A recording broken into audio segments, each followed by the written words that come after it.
Chazak ou Baruch, Rabotai, Besorot, Tovot, 28 Elul, Koach en hébreu. Ça y est, il nous reste aujourd'hui, demain et après-demain si Dieu veut. Donc ça va faire le 3e jour hein, si je compte aujourd'hui. On va devoir travailler. La seule force qu'on a, c'est notre bouche. Si vous avez bien remarqué que ce matin on vient de lire Parashat Ha'azinu. Ha'azinu Hashamayim Va'adabera. Écoutez les cieux, je vais parler. Et Tishma Haaretz Imrefi. Et ça va être aussi écouté dans la terre, donc ça veut dire exaucer. Si toute notre force, elle est notre bouche, il y a un travail à faire pendant ces 3 jours.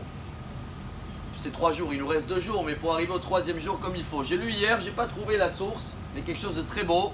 C'est vrai que quand il y a quelqu'un qui tu ne lui dis pas bonjour pendant 3 jours, il s'appelle un ennemi. Et si c'est un ennemi, si c'est un juge, il n'a pas le droit de te juger. Parce qu'il y a un conflit, un intérêt.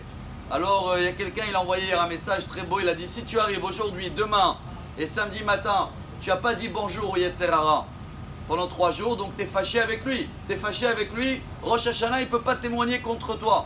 Il est obligé de rester dehors de le jugement. Mais je pense qu'on va terminer comme aujourd'hui, c'est la dernière fois qu'on sonne le chauffard cette année. Demain, on ne sonne pas pour faire une pause et pour après redémarrer dans la nouvelle année.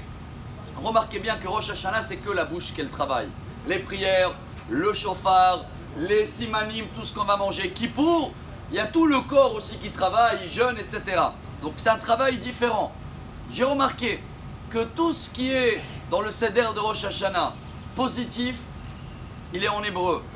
Rimon, Tamar, Tenim. Et on fait aussi les Yiratzon. Yiratzon, Shirbu Zachiotenu Karimon, qu'on va avoir beaucoup de mérite comme une grenade. Mais tout ce qui est négatif, c'est ou en araméen ou en arabe. Kara, que Dieu déchire. Et Salk, Salk, c'est qu'est-ce qu'on demande? Que Dieu il va éliminer. On ne va pas dire éliminer en hébreu. On va prendre quelque chose qu'en arabe ou en araméen il s'appelle Salk. Et on va dire Salk. Il y en a qui mettent de l'ail. Pourquoi l'ail? Parce qu'en arabe, l'ail c'est el tom. Et el tom veut dire en arabe que les ennemis seront éliminés. Donc chers amis, Rosh Hashanah, on essaye de ne pas dire du tout de négatif.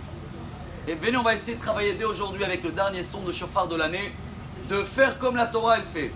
La Torah, quand c'est quelque chose qui est mauvais, elle ne va pas dire mauvais. Hein. Même dans les animaux, quand il fallait dire un animal qui est, comment la Torah elle a marqué, 8 mots en plus.